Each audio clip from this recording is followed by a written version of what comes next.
juicio por jurados se ennoblece en la medida que expresemos ese principio. ¿Y cuántos fiscales hay? Y los conozco y algunos los destaco siempre, que piden ellos la absolución y que son los primeros en garantizar los principios y las garantías consagrados en el bloque constitucional. Así que yo tengo un paradigma distinto del proceso oral, si me permiten.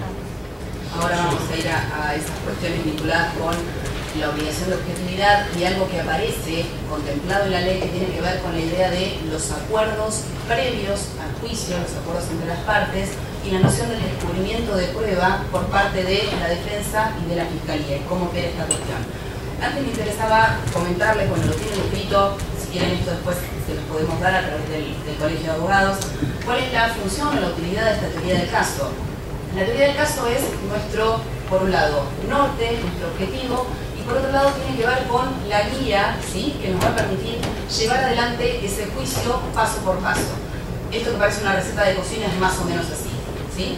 La teoría del caso nos va a permitir hacer los alegatos de apertura, pensando en los alegatos de apertura, saber qué testigos necesito que se presenten como testigos de parte, porque van a ser mis testigos o sus testigos, ¿sí? No va a haber ni testigos del tribunal, ni testigos en común. Cada parte va a llevar a los testigos que sean necesarios para acreditar su teoría del caso. La teoría del caso nos va a servir también para formular o pensar cuáles van a ser esos interrogatorios directos que se llaman ahora y los contrainterrogatorios, el contraexamen, el examen que voy a hacer al testigo de la parte contraria, al testigo de la defensa en mi caso. También nos va a servir para plantear las objeciones, adelantarme y evitar que ese testigo conteste algo que no quiero que escuchen los jurados por determinadas razones que la ley me autoriza, ¿sí? Porque la pregunta ha sido repetitiva, porque la pregunta ha sido capciosa, por un montón de circunstancias que también está previsto en la ley pensada para la provincia de Buenos Aires. Me va a permitir también hacer el alegato de cierre.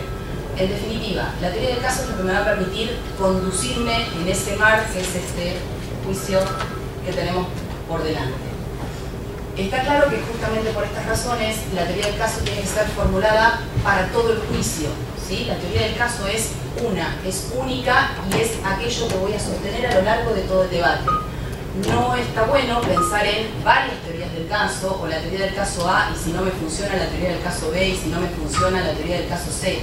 La idea es que llego a ese juicio pensando que no pude acordar con la contraparte, que llego a ese juicio pensando que efectivamente hay una contradicción entre las dos partes y que entonces la teoría del caso es lo que me va a permitir sostenerme con esa única posición que voy a tomar desde el principio. Por esto es que la posición que tomo tiene que ser meditada muy cuidadosamente, ¿sí? Esa es la posición que me va a tener que acompañar a lo largo de todo el debate. Está claro que el juicio dejó de ser esto que transitamos todos nosotros y empezó a ser un juicio, un proceso como estrategia, un proceso donde voy a plantear mi posición en particular, ¿sí? No voy a compartir la posición del otro, voy a plantear mi posición particular. En el caso de la defensa ya veremos cómo puede estructurarse esta cuestión, pero en principio es una posición estratégica. Esto no quiere decir evitar las cuestiones o ocultarle prueba a la defensa y un montón de otras situaciones que ya vamos a ir viendo. Esto lo único que quiere decir es que es mi estrategia en relación a lo que quiero que los jurados vean, ¿sí? A lo que quiero que los jurados entiendan, a lo que quiero que los jurados, o del modo que quiero que los jurados lean la prueba que se va a producir. La idea de la teoría del caso parte de la noción de que la prueba no habla por sí sola, ¿sí?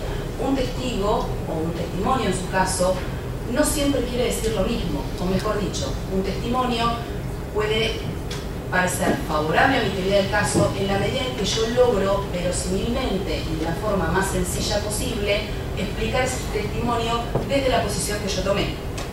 ¿Se entiende esta cuestión?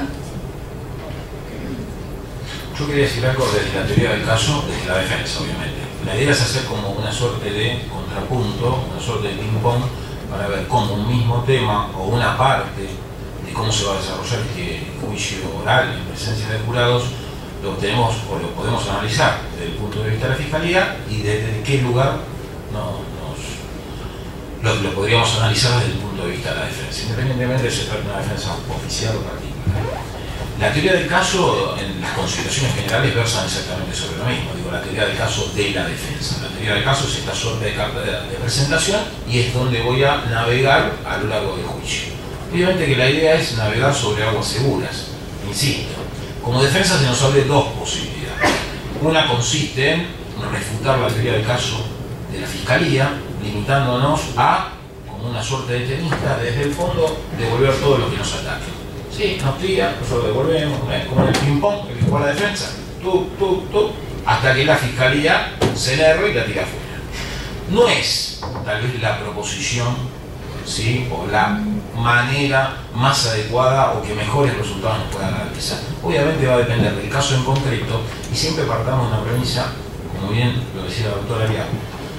La premisa es, llegamos a juicio oral porque las posiciones que tenemos con la Fiscalía son inconciliables. Es decir, nosotros llegamos a juicio oral porque entendemos, desde la defensa, que la realidad de los hechos, ¿sí?, la realidad de los hechos han transitado de un modo distinto a lo que pretende la Fiscalía. Es decir, a ver, en castellano, como se diría en mi barrio, la Fiscalía nos camelea, nos está mintiendo, o está exagerando, o está agrandando, o está diciendo cosas que realmente nosotros sabemos, porque ya estuvimos chequeando con el imputado, con los testigos que el imputado nos va a presentar en el juicio, que la realidad realmente, para el juego de palabras, transitó por otro lugar.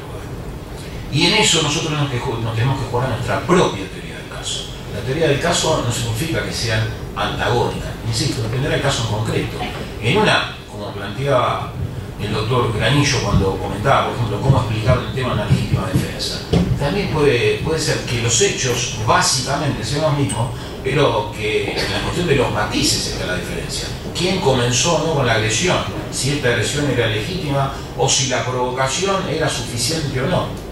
Tal vez sean los matices. Y es donde nosotros tenemos que, insisto, formular nuestra teoría del caso y a partir de eso comenzar con el alegato, obviamente, de apertura, donde en el alegato ya me meto un poquito en este tema, donde en el alegato de apertura, una técnica que siempre nos enseñaban ahí en los cursos de investigación, no se vayan en promesas, porque todo lo que nosotros prometemos en el alegato de apertura y no podemos concluir en el alegato de cierre, va a haber debilitada nuestra posición. Pero no frente al juez técnico, que en este caso se limita a escuchar, frente a los jurados. Yo me imagino en la deliberación, el jurado 11 diciéndole a la jurado 7, aparte de pedirle el teléfono, diciéndole, mira, ¿te acordás lo que dijo el defensor? Dijo que iba a probar esto y lo otro. No probó nada. Es un mentiroso. Para ser respetuoso, diría mayores barbaridades. Lo mismo de la Fiscalía. ¿Vos te acordás cuando dijo el fiscal que iba a probar, que pasó tal y tal cosa, tal y tal momento, sucedió tal y cual manera? No probó nada. Eso, lo que quieran. ¿Sí? ¿Qué pasa? Con estos problemas que nosotros tenemos de aventurar, que viene la tierra prometida, de que los vamos a llevar a un mundo de feliz y contento y que todo va a ser así como nosotros se lo vamos a plantear, después nos pasa que durante el juicio tenemos algunos traspiés y nuestra teoría del caso se ve seriamente debilitada. Entonces, en el alegato inicial, y ya incluso estoy subvertiendo el orden que tenía, porque antes del alegato inicial tenemos que empezar por la selección del jurado, motivo, creo yo, de una de las peleas más importantes que se ha tenido durante el desarrollo del juicio, incluso el tema de las instrucciones iniciales. Pero lo cierto es que esta propia teoría del caso, que insisto, va a ser nuestra carta de presentación desde el inicio hasta el mismo final del juicio, el tema de no se puede cambiar de caballo a mitad del río. ¿Sí? Esto los defensores y los jueces técnicos nos aceptan. Mira, como decía Groucho Marx, tengo una serie de principios, pero si no les gusta tengo otros. Es decir, tengo un planteo original. Esto es una legítima defensa, pero si no te gusta es un exceso. Y si no te gusta es unas lesiones graves. Una tentativa de homicidio simple te concedo, y si le vas a dar homicidio, esto y lo otro, bueno, no le des perpetuo. Un defensor técnico lo entiende, que es parte del trabajo del defensor, en el juicio como está diagramado hoy, y lo acepta. Un jurado lo va a ver poco serio. Es decir, este tipo empezó, que era más bueno que el PAN, que había que darle el premio junto con el Papa Francisco al hombre del año, y terminó pidiendo clemencia para que no lo lleven a la hoguera pública. Digo, transitar por ese abanico de posibilidades va a ser debilitar nuestra teoría.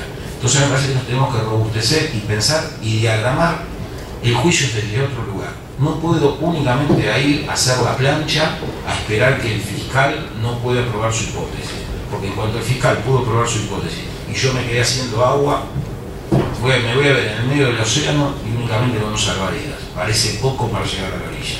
Entonces, plantear desde ese lugar nuestra teoría del caso, como dijo la doctora, ser más fuerte, obtener de los testigos esa parte de la información que nos va a permitir, información de calidad, de alta calidad, que nos va a permitir corroborar nuestra teoría del caso. ¿Sí? No hacer anuncios grandilocuentes, no prometer aquello que no vamos a poder conseguir, robustecernos en el nuestro y tratar de conseguir o de ver cuáles son las debilidades de la teoría de la contraparte y sí, obviamente, tratar de apuntar hacia ese lado. Pero bueno, me parece que no sea el tema de los interrogatorios, nos vamos a meter un poquito. Lo volvemos a tocar. Una de las cuestiones que trae la ley, que sí tiene que ver claramente con un sistema adversarial, que es por el que vamos a tener que transitar todos nosotros dentro de muy poco, es lo que establece el punto 6 del artículo 338. Se los leo y les explico por qué esta idea de la buena fe entre los litigantes.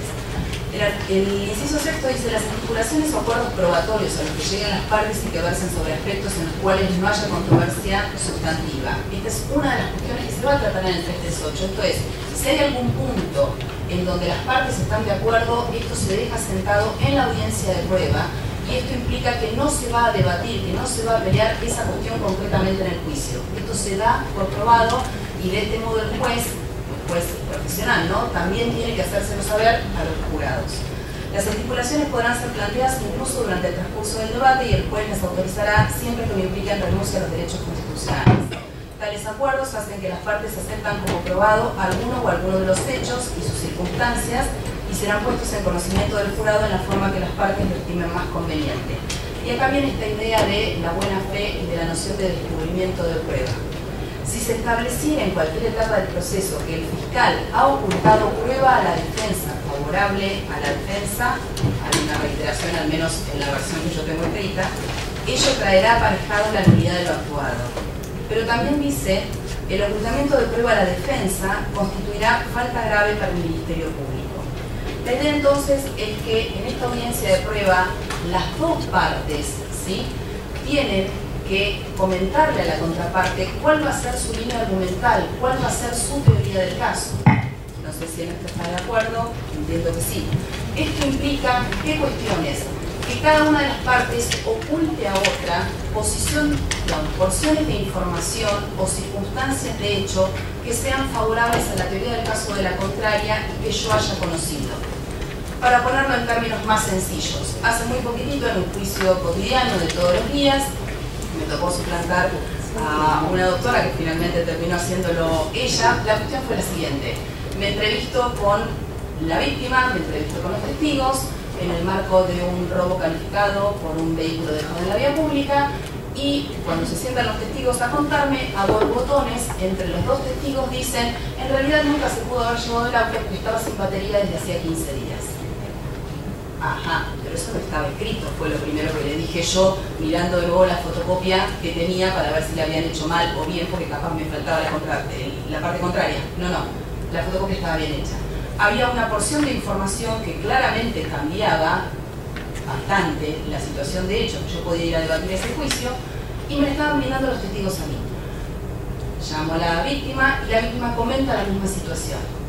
¿Qué hago con esa porción de información que acabo de obtener por fuera del juicio, aún sin un sistema de jurados? ¿Qué hice? Levanté el teléfono y llamé a la defensora oficial y le dije: mira, si por alguna razón sucede algo y yo no puedo ir al juicio, sabe que esto es una situación de hecho que los testigos y la víctima me acaban de comentar. Esto tiene que ver con la noción de la buena fe entre los litigantes. Que yo solo conociera esa porción de información, la verdad es que sí cambiaba mi teoría del caso. Por eso la idea de entrevistarse con la gente previamente al debate. Pero por otro lado también podía cambiar la teoría del caso que iba a plantear esa defensora, seguramente si conocía esto de antemano. Estas son las cuestiones que tienen que ver con el descubrimiento de la prueba, ¿sí? En esta audiencia de prueba lo que las partes deben hacer es hacerle saber a la contraria, bajo, dice la ley, porque ello traerá aparejado la nulidad de lo actuado, hacerle saber a la contraria aquellas cuestiones de hecho que haya conocido y que puedan ser favorables a la parte contraria.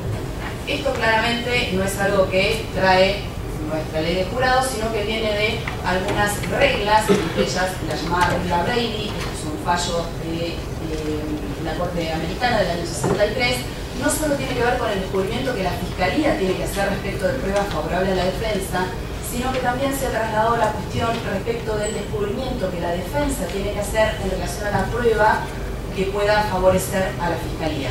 Les recomiendo que lean estas cuestiones, que está por internet por todo el día,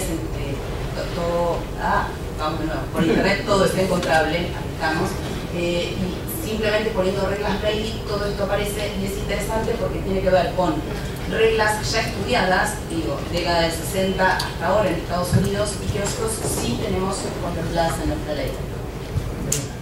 ¿Podría acercar un poquito más el micrófono? Sí, cómo no. Ahí vamos. ¿Estamos bien? Bueno, ¿qué es esto de la información de calidad a la que se refería hace un rato el doctor Rombolá?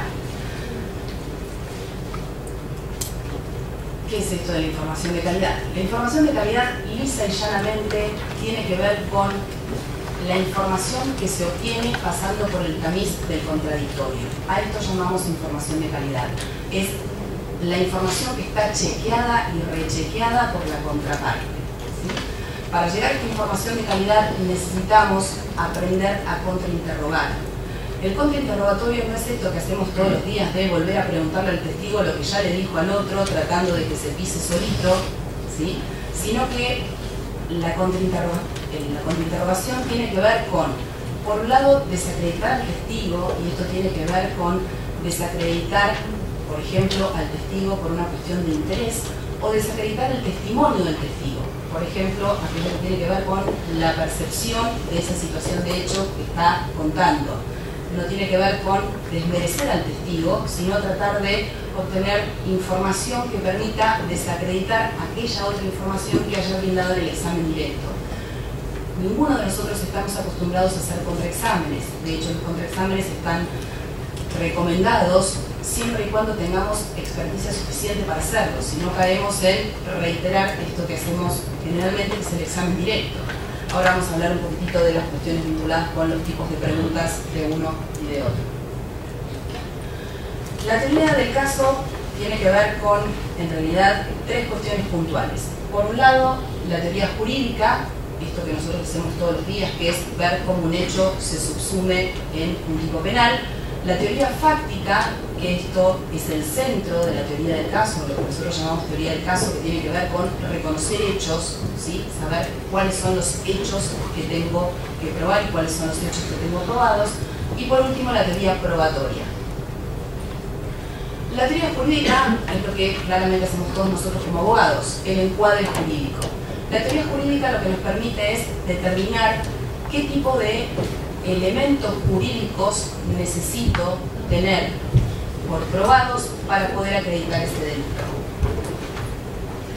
La teoría fáctica, y en esto radica lo más importante de la teoría del caso, tiene que ver con el generar proposiciones fácticas. Lo que dicen los que saben es que las proposiciones fácticas son lo que nos permite vincular los hechos, ¿sí? Los hechos desnudos, el encontrar a alguien manejando un rodado que ha sido hurtado 2 días antes, con la teoría jurídica que elijo. En este caso pueden ser probablemente 2. O lo hago partícipe del robo, o lo hago autor del encubrimiento, ¿sí? ¿Cómo vinculo esos hechos con esa teoría jurídica? Para esto nos sirven las proposiciones fácticas. Las proposiciones fácticas son aquellas que nos van a permitir entonces hacer afirmaciones, ¿sí? Lo que se sugiere es que haya varias proposiciones fácticas por cada uno de los elementos de la teoría jurídica, porque si alguna de estas proposiciones fácticas es debilitada, entonces puedo seguir sosteniendo la teoría jurídica con alguna de las otras proposiciones fácticas. ¿Se entiende lo que estoy diciendo o es absolutamente abstracto? ¿Se entiende?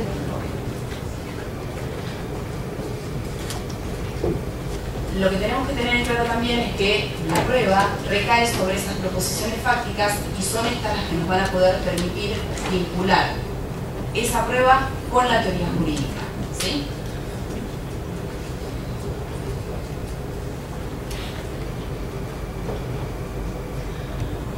Estas proposiciones fácticas, que generalmente es lo que uno trata de hacer en un alegato de cierre, ¿sí? Decir que se tiene por acreditado que tal día, tal hora, fulano de tal estaba en la calle tal, que tal día, tal hora, fulano de tal portaba un arma de fuego, que tal día, tal hora, fulano de tal efectuó un disparo con ese arma de fuego, que tal día, tal hora, fulano de tal efectuó ese disparo contra tal persona y que tal persona terminó herida, ¿sí? Esto sería digamos, una línea de proposiciones fácticas, es lo que nos va a permitir entonces reunir a la prueba con esa teoría jurídica que nosotros estamos intentando acreditar. El problema con esto es ser, o lo que se dice, escanear el caso todo el tiempo, escanear el juicio todo el tiempo. Si mi contraparte, si en este caso Oscar, puede explicar de mejor manera esa proposición fáctica que yo he establecido termina debilitada. Oscar en este caso podría coincidir con que ese día tal hora fulano de tal estaba en tal lugar, que ese día tal hora efectuó un disparo con el arma de fuego y agregar, ¿sí? Porque eso forma parte de su proposición fáctica, que había sido previamente agredido por la víctima, ¿sí? La fiscalía no hizo caso. No me estoy queda más poniendo que solo un ejemplo. Esto tiene que ver con la idea de objetividad también. Si la fiscalía reconoce que la situación que tenía en un primer momento no es la que se fue desarrollando a lo largo del juicio, en virtud de la idea de objetividad, también esto debería modificarse. Creo que desde el punto de vista de la defensa, insisto, las consideraciones generales acerca de la teoría del caso son exactamente las mismas. Todo esto de desgranar la teoría del caso, ¿sí? Materializarla en proposiciones fácticas que se vinculen entre que tal hecho, ¿sí? Que me sirve porque tiene una cierta relevancia jurídica, lo puedo acreditar a partir de tales y cuales pruebas. Insisto, obtener de los testigos a través del examen directo, cuando sean testigos de nuestra parte, o a través del contraexamen, elementos que nos permitan obtener información de alta calidad para robustecer nuestra teoría del caso.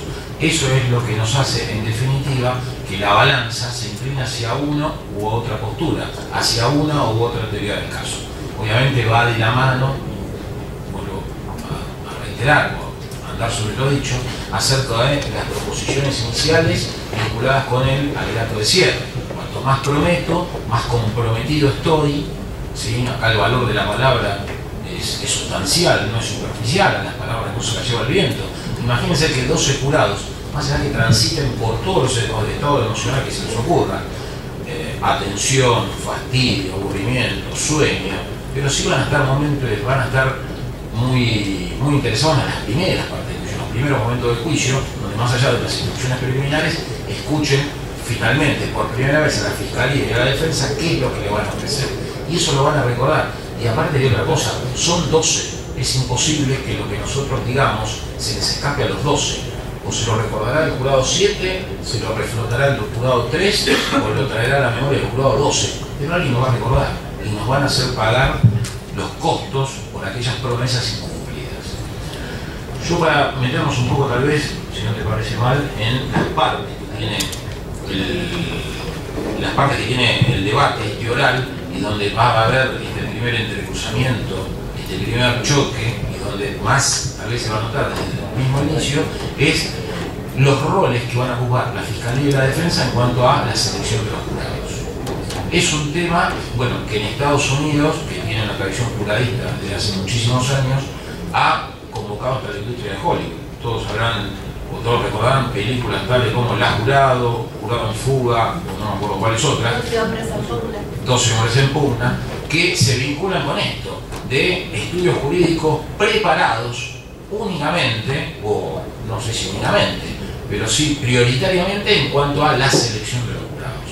Es obvio que, si nosotros no tenemos experiencia todavía en juicio por jurados, me parece que el camino lo vamos a desandar con los primeros juicios que nos toque intervenir y cuál va a ser la estrategia que vamos a seguir. Pero también es obvio que necesitamos capacitarnos, y es obvio que obviamente más allá, que siempre vamos a caer en el latillo, en la frase común, dependerá del caso en concreto, dependerá de la situación en particular, vamos a tener que tener en cuenta elementos que no podemos bajo ningún punto de vista soslayar o entender que no son de suma importancia a la hora de cómo encarar esta audiencia de selección de los jurados.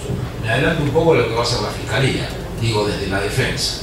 Tenemos que tener en cuenta la índole del delito, ¿sí? El lugar donde se produjo, ¿sí? Tenemos en cuenta que las realidades de los departamentos judiciales son todas distintas, pero en los departamentos judiciales del conurbano me parece que hay como una situación bastante parecida, donde determinados tipos de delitos se producen en determinados lugares y generalmente, y por la operatividad o la seguridad del sistema también, generalmente los imputados provienen de otros determinados tipos de lugares.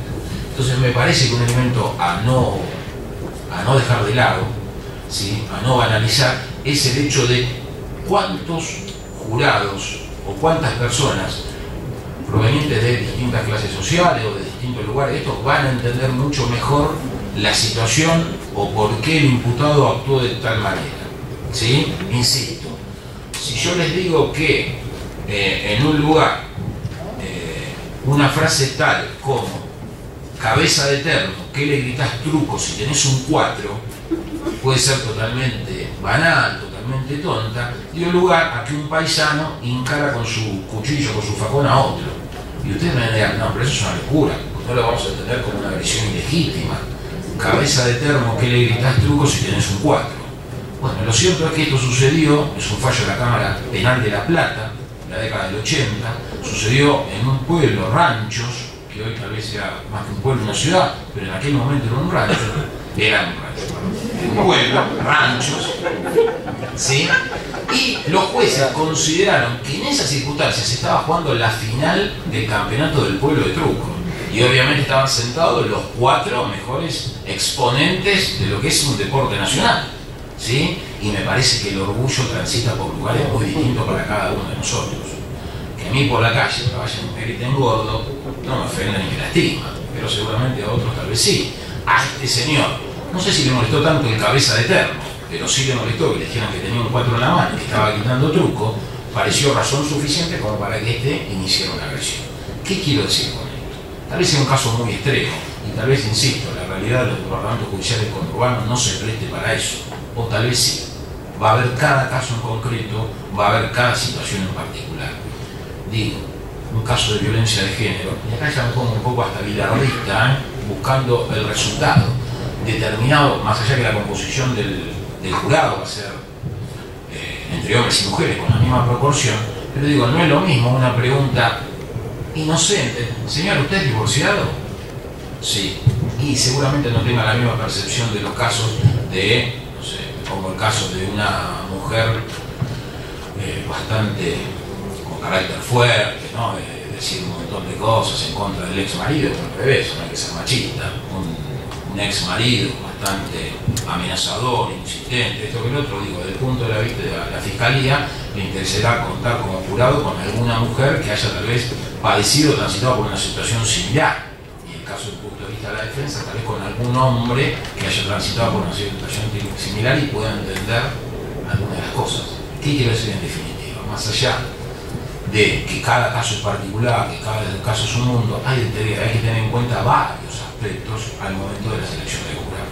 La selección del jurado prevé, apenas antes de iniciarse el debate, el día que está fijado el debate, que se convoque a los 48, no están muy claras las reglas, supongo que los siguientes expositores se van a referir sobre el tema, porque por lo menos era un tema de discusión en la charla previa que tuvimos, pero prevé cuanto menos la posibilidad de recusar sin causa. ¿Sí? Creo que hasta 4 es el número limitado que prevé la ley de recusar sin causa. Yo le pregunto a todos ustedes, ¿alguien se va a guardar esa carta en la mano? ¿Alguien se la va a guardar en el bolsillo? No. Y seguramente ¿a qué apelaremos? A un montón de circunstancias. No quiero decir el olfato, porque nos transporta a otras situaciones. Sí, pero seguramente tendremos que echar mano a cuestiones que están más vinculadas tal vez con la psicología, con el sentido común, con la experiencia, con la lógica, con un montón de otros factores que vamos a tener que tener en consideración. Después vienen las recusaciones con causa. Y ahí es fundamental, porque insisto, desde el punto de vista de la defensa, tal vez la Fiscalía se enoje por esto, nuestra idea es llegar a convencer. Bueno, si convencemos a 5, ya está. El veredicto absolutorio está garantizado. Por lo menos tenemos que convencer a 3 para no llegar al veredicto condenatorio. Y esto es muy importante en los interrogatorios previos que se hacen al fin de determinar si tales o cuáles jurados van a responder a nuestra estrategia del caso, a nuestra teoría del caso y en definitiva a los intereses que estamos llamados o convocados a defender de acuerdo al rol que le damos cada uno. Y No, yo comparto esto, pero me parece que una de las cuestiones más innovadoras de la ley es esta variación al principio del juez natural. Porque, por definición, por el 18 de la Constitución, hemos crecido sabiendo que el juez es aquel que corresponde y que está predeterminado antes del hecho motivo del proceso. Pero acá se da una situación distinta, donde si bien interviene el juez que va a aplicar la pena y va a regular en términos de 40 y 41 la sanción, el jurado, el juez que dicta el veredicto se construye en una audiencia. Es decir, es muy interesante esto porque las partes en el caso concreto tienen la posibilidad de participar en la selección de aquel que va a dictar el veredicto, cosa que hasta ahora esto es algo totalmente inédito en la historia jurídica, y yo creo que tiene una enorme importancia porque esta idea de que las personas van a ser influenciadas por la prensa, por los medios, por la vecina de al lado, por sus prejuicios, que los jueces no, a todos nos pasa. Todos tenemos preconceptos. Lo que pasa es que los que estamos formados en Derecho y tenemos la vocación de tratar de ser lo más objetivos posible, hacemos una lucha interior entre aquello que nos da la nariz por el olfato y aquello que nos indica la razón. Por eso es muy importante, y creo que es uno de los grandes avances que tiene esta ley de juicio por jurados, de enjuiciamiento por jurados, es poder hacer que el ciudadano imputado, aquel que aparece como víctima, digo aparece porque yo soy de los que creen que la víctima como el culpable nacen con la sentencia, no antes, a pesar de que hay mucha legislación que ya habla de la víctima cuando todavía no ha habido un veredicto condenatorio. Pero más allá de eso, creo que es muy importante que se pueda participar en la selección de los jurados, como decía el doctor Morán, y poder, creo que la estrategia, tanto de la Fiscalía o de la Defensa en este punto, va a estar precisamente, sin necesidad de estudios muy caros, de captar que quien va a tener que levantar el pulgar o bajarlo tenga la mayor distancia con el hecho en materia de la convocatoria y sea lo más objetivo e imparcial posible. Ya de por sí poder trabajar en este aspecto me parece que es un avance notorio. Creo que el otro aspecto de la reforma fundamental, y por ahí me adelanto un poco pero no quiero hablar más después, es el tema de es el tema del cross-examination, el examen de los testigos. Se habla de que algunas preguntas pueden ser por otra parte sugestivas, y sí, yo creo que este acartonamiento con el cual venimos, que el testigo diga, declare, y que nadie le puede decir nada, deshumaniza el contexto de la oralidad, porque normalmente en una discusión de café, cuando nos hablamos cruzándonos, nos hablamos cocareándonos, nos confrontamos, y la verdad va saliendo, para establecer que ese gol de Boca en realidad debió haber sido anulado, no, pero sale de un diálogo más humano, algo que se quiere estructurar como una pantalla de garantías, y que en realidad lo que hace es impedir el allego a la verdad y que el testigo nos aporte realmente lo que puede ser relevante. Y finalmente creo que es fundamental el tema de los alegatos. Yo me acuerdo una vez en Madrid, estaba en una hostería que tenía muy poco abrigo y hacía mucho frío, y encontré un diario El País en una edición dominical antiguo y lo empecé a tirar en la cama para taparme, ¿no? Y me encontré con un artículo de un español que me traje, que arrancaba diciendo: pido perdón por el enramaje que me traigo en la prosa, es culpa de haber seguido tan a rajatabla los deciles de las cortes y los magistrados. Es decir, ese enramaje, ese academicismo, que es muy bueno en la academia, es muy bueno en lo dogmático, pero que a la hora de resolver tenemos que abreviar los plazos, abreviar los contenidos y hacer un discurso que sea entendible por la comunidad, porque creo que de esa manera la comunidad va a recuperar la confianza y la vocación de respetar a la justicia. Eso quería decir.